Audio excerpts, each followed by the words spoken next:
Hello friends, চলে এসেছি একটা রেসিপি নিয়ে। তো আজকের রেসিপি আফগানি চিকেন। এখানে আমি চিকেন, পেঁয়াজ, রসুন আর এখানে আমি নিয়ে নিয়েছি কাঁচা লঙ্কা, ধনে পাতা আছে, একটু টক দই দিয়ে দিয়েছি 2 চামচ, 1 চামচ দিয়েছি গোলমরিচ গুঁড়ো। তো ভালো করে পেস্ট করে নেব। হয়ে গেছে পেস্ট, একটা পাত্রে নামিয়ে নিয়েছি। তো এখানে পেঁয়াজ, রসুন, আদা আমি একটু সিদ্ধ করতে বসিয়ে দিয়েছি। তো এখানে আমি কিছুটা পাউরুটি গুঁড়ো করে দিয়েছি। এখানে ধনে গুঁড়ো, জিরে গুঁড়ো, গরম মশলা গুঁড়ো, নুন, একটু তেল সাদা সব দিয়ে ভালো করে আমি মেখে নেব। হয়ে গেছে। তো এখানে আমি পেঁয়াজ, রসুন আর 10টার মতো কাজু বাদাম একটু সিদ্ধ করে আমি নামিয়ে নিয়েছি। তো এখানে আমি দিয়েছি চাল মগজ, দই, পোস্ত আর বাদ বাকি যে সিদ্ধ করে যে রেখেছিলাম পেঁয়াজ, রসুন সব একসঙ্গে আমি পেস্ট করে নেবো। কাঁচা লঙ্কা, আদা, ধনে পাতা সব একসাথে পেস্ট করেছি আমি। তো এখানে আমি ব্রেস্তা করে নেব।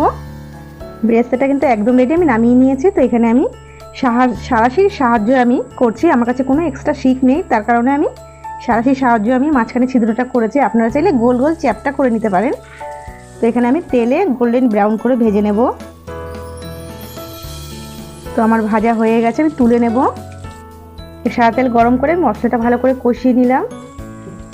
তো ভালো করে হয়ে গেছে। তো এখানে আমি দিয়ে দিয়েছি গরম মশলা গুঁড়ো, ধনে গুঁড়ো, জিরে গুঁড়ো, গোলমরিচ গুঁড়ো সব দিয়ে মিক্স করে নিলাম।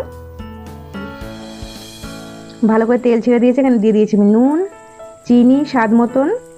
মশলা থেকে তেল ছেড়ে দিয়েছে। তো এখানে গরম জল করে রেখেছি, সেটা দিয়ে দিয়েছি। ভালো করে ফুটে গেলে তো চিকেন বলগুলো আমি দিয়ে দিলাম।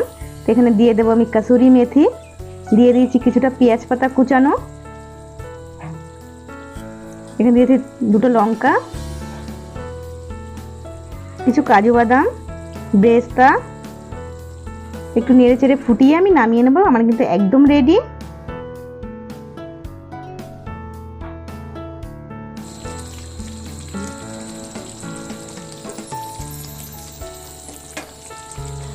ভিডিওটা কেমন লাগে অবশ্যই কমেন্ট করে আপনারা জানাতে পারেন।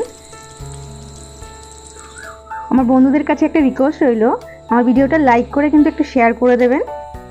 নেক্সট ভিডিওর জন্য সাবস্ক্রাইব করে দেবেন। আজকের জন্য এখানেই, নমস্কার।